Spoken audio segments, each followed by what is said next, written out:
Third യൂണിറ്റായ water and സോയിലിലെ second പാർട്ടാണ് ഇന്ന് എടുക്കുന്നത്.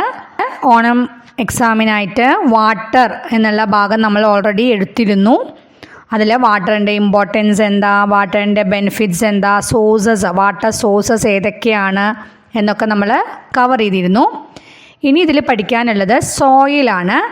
അതിൽ ഇമ്പോർട്ടൻസ് ഓഫ് സോയിൽസ്, മണ്ണിൻ്റെ പ്രാധാന്യം. സോയിൽ എന്ന് പറഞ്ഞാൽ മണ്ണിൻ്റെ പ്രാധാന്യം. ഇവിടെ നോക്കൂ, പിക്ചറിൽ നമുക്കൊരു hedgehog, plant, earthworm ഒക്കെ തന്നിട്ടുണ്ടല്ലേ. എന്താണ് മുള്ളംപന്നി പറയണത് നോക്കൂ. We live in burrows in the soil. ഞങ്ങൾ മണ്ണിലെ മാളങ്ങളിലാണ് ജീവിക്കുന്നത് എന്ന് പറയുകയാണ് അല്ലേ. ദെൻ പ്ലാന്റ് നോക്കൂ.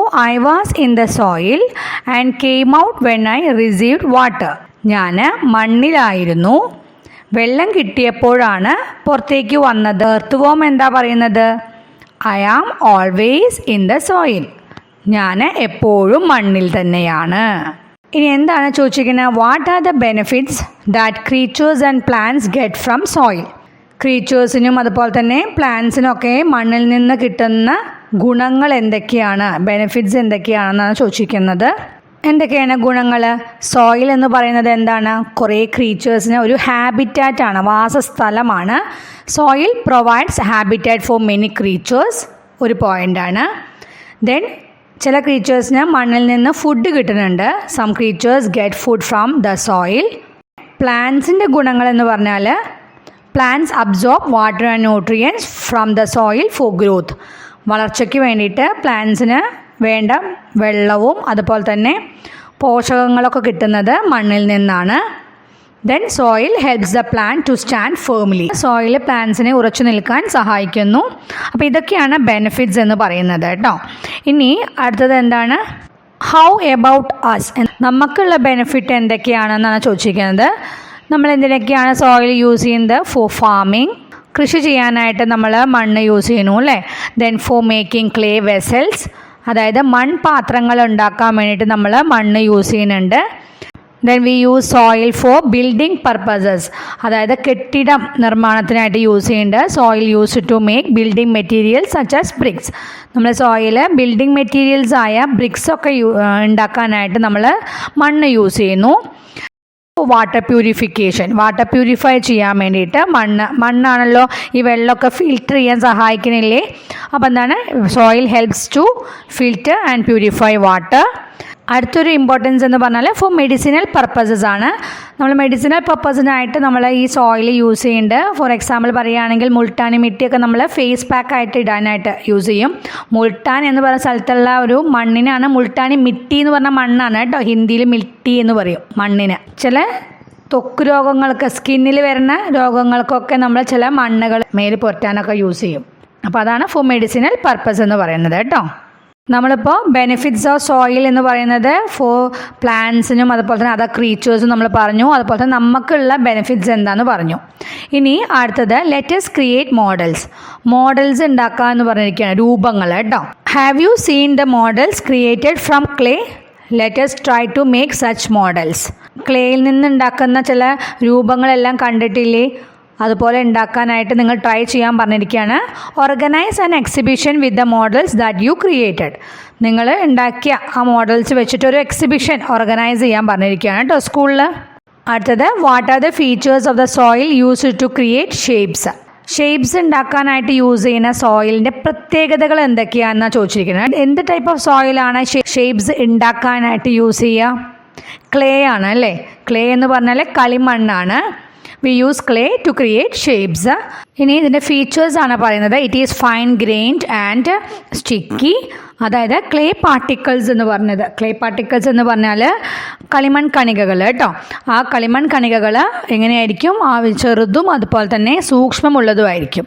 Okay, clay particles are very small and fine which makes the soil sticky when wet. അതാണ് സോയിലിനെ, ആ മണ്ണിനെ നനയണ സമയത്ത് ഒട്ടിപ്പിടിക്കുന്ന രൂപത്തിൽ ആക്കുന്നത്. ഓക്കെ, ദെൻ അടുത്തൊരു പോയിന്റ് എന്ന് പറഞ്ഞത് it has ability to hold water. അതായത് വെള്ളം പിടിച്ചു നിർത്താനുള്ള കഴിവ് ഈ ടൈപ്പ് ഓഫ് മണ്ണിന് ഉണ്ട്.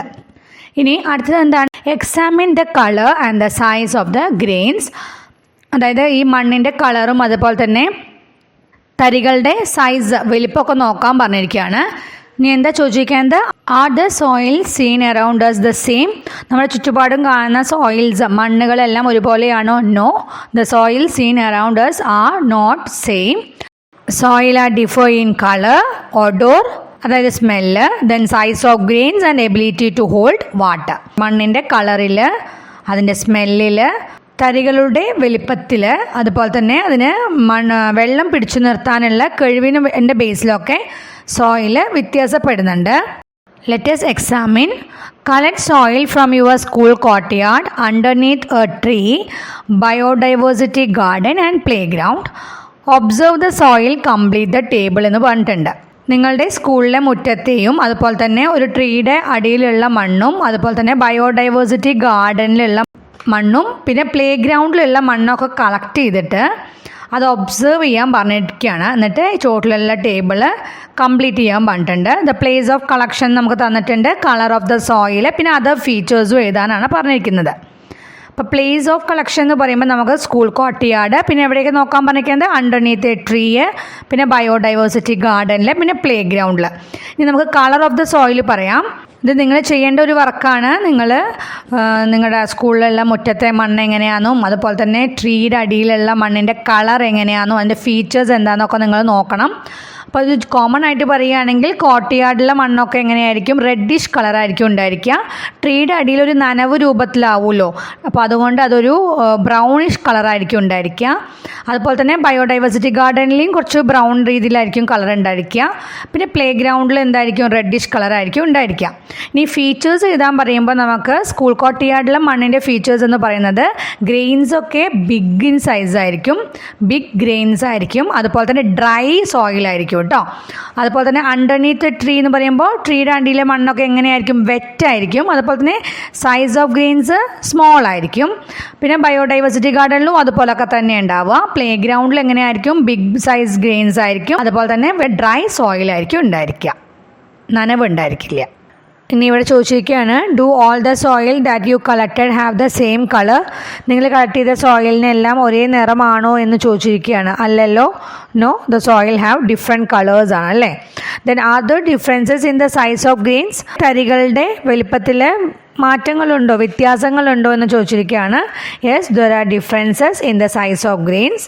Right the findings in your environmental science diary എന്ന് പറഞ്ഞിട്ടുണ്ട്. നിങ്ങളുടെ എൻവയോൺമെൻറ്റൽ സയൻസ് ഡയറിയിൽ നിങ്ങളുടെ കണ്ടെത്തലുകൾ എഴുതാൻ പറഞ്ഞിരിക്കുകയാണ്. ഓക്കെ, നമുക്കിനി അടുത്ത ക്ലാസ്സിൽ കാണാം.